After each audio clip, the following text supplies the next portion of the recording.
അങ്ങനെ വയനാട് കേണിച്ചിറയെ വിറപ്പിച്ച കടുവ കൂട്ടിലായിരിക്കുന്നു. വനം വകുപ്പിന്റെ ദൗത്യം അങ്ങനെ വിജയിക്കുകയാണ്. നാട്ടുകാർക്ക് ആശ്വസിക്കാം. ഏറ്റവും പുതിയ വിവരങ്ങൾ കമൽ നൽകും. കമൽ, അങ്ങനെ കടുവയെ കൂട്ടിലാക്കിയിരിക്കുന്നു, നാട്ടുകാരുടെ ഭീതി ഒഴിയുന്നു. എങ്ങനെയായിരുന്നു ദൗത്യം? വിവരങ്ങൾ ലഭിക്കുന്നുണ്ടോ? പ്രജീഷ്, അല്പസമയം മുമ്പ് നമ്മൾ പറഞ്ഞിരുന്നു, ഇന്ന് പുലർച്ചെ പശുവിനെ ആക്രമിച്ച മാളിയേക്കൽ ബെന്നിയുടെ വീട്ടിലെ തൊഴുത്തിൽ കടുവ എത്തിയതും ആ ദൃശ്യങ്ങളും നമ്മൾ കാണിച്ചിരുന്നു. അതിനടുത്ത് ഇന്നലെ രാത്രി 10 മണിക്ക് ഒരു പശുവിനെ കൊന്ന വീടാണ് ഈ സാബുവിന്റെ വീട്. അവിടെ ഒരു കൂട് സ്ഥാപിച്ചിരുന്നു. ആ കൂട്ടിലാണ് 11 മണിയോടെ കടുവ കുടുങ്ങിയത്. എന്തായാലും മയക്കുവേടി വെക്കാതെ തന്നെ കടുവയെ കൂട്ടിലാക്കി തന്നെ പിടിക്കാൻ കഴിഞ്ഞിരിക്കുന്നു.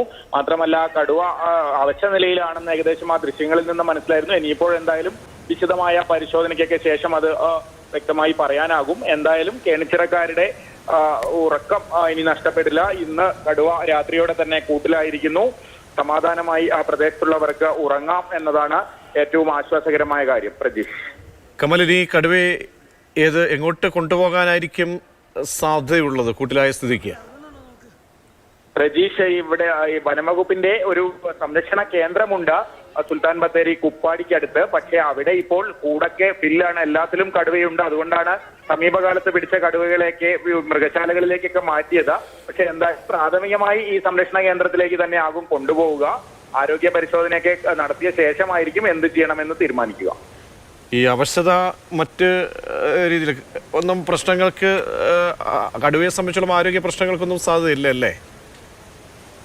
പ്രജീഷ്, ഈ ഇരതേടാനാകാത്ത അവസ്ഥ എന്ന് പറയുന്നത് പലതരത്തിലാകാം. ഒരു പല്ല് നഷ്ടപ്പെട്ടിട്ടുണ്ടെങ്കിൽ പോലും ഒരുപക്ഷെ കടുവയ്ക്ക് ഇരതേടാനോ ഭക്ഷണം കഴിക്കാനൊക്കെ ബുദ്ധിമുട്ടുണ്ടാകാം. അത് ഏത് തരത്തിൽ വേട്ടയാടാൻ പറ്റാത്തൊരവസ്ഥ ഉണ്ടായിരുന്നു എന്ന് വളരെ വ്യക്തമാണ്. അതുകൊണ്ടാണ് ഇങ്ങനെ തുടർച്ചയായി ജനവാസ മേഖലയിൽ ഇറങ്ങി വളർത്തുമൃഗങ്ങളെ വേട്ടയാടിയത്. പക്ഷെ അതെന്താണ് പരിക്ക് എന്ന പറയാൻ കഴിയില്ല. ആ പരിശോധനയ്ക്ക് ശേഷമേ വ്യക്തമാവുകയുള്ളൂ. മിക്കവാറും ഇത്തരത്തിൽ പിടിക്കുന്ന കടുവകൾക്ക് പല്ല് നഷ്ടപ്പെട്ടതോ അത്തരത്തിലുള്ള എന്തെങ്കിലും ഡിസബിലിറ്റി ഉള്ള കടുവകളാണ് സാധാരണ ഇത്തരത്തിൽ സ്ഥിരമായി വളർത്തുമൃഗങ്ങളെ വേട്ടയാടിയ ശേഷം പിടിയിലാവാറുള്ളത്. കമൽ, ഈ കടുവ കൂട്ടിലാകുന്നതോടുകൂടി ആ പ്രദേശത്തെ മറ്റ് ആശങ്കകൾ ഒഴിയുന്നു, അതല്ല മറ്റെന്തെങ്കിലും അങ്ങനെ ആശങ്കകൾ എന്തെങ്കിലും നാട്ടുകാർക്കുണ്ടോ? ഈ നിരീക്ഷണം എന്തായാലും വനം വകുപ്പ് സ്ഥിരമായി തന്നെ ഉണ്ടാകണമെന്ന നാട്ടുകാരുടെ ആവശ്യമൊക്കെ ഉണ്ടല്ലോ നിലവിൽ. പ്രജീഷ്, ഇപ്പോൾ കടുവ ഇറങ്ങിയത് ഈ കേണിച്ചിറ ടൗണിനടുത്താണ്. അതങ്ങനെ സ്ഥിരമായി വന്യജീവി ശല്യം ഉള്ള അല്ലെങ്കിൽ വന്യജീവികൾ ഇറങ്ങുന്ന ഒരു മേഖലയല്ല. വളരെ അപൂർവമായാണ് ഇത്തരത്തിൽ ഉണ്ടാകുന്നത്. അതുകൊണ്ട് തന്നെ മറ്റെന്തെങ്കിലും വിഷയം അവിടെ ഉള്ളതായി നമുക്ക് ഈ ഘട്ടത്തിൽ പറയാനാകില്ല. ശരി, കമലാണ് വിവരങ്ങൾ നൽകിയത്. അങ്ങനെ വയനാടിനെ വിറപ്പിച്ച, കേണിച്ചിറയിൽ ആശങ്ക സൃഷ്ടിച്ച കടുവയെ പിടികൂടാൻ വനം വകുപ്പിന് കഴിഞ്ഞിരിക്കുന്നു.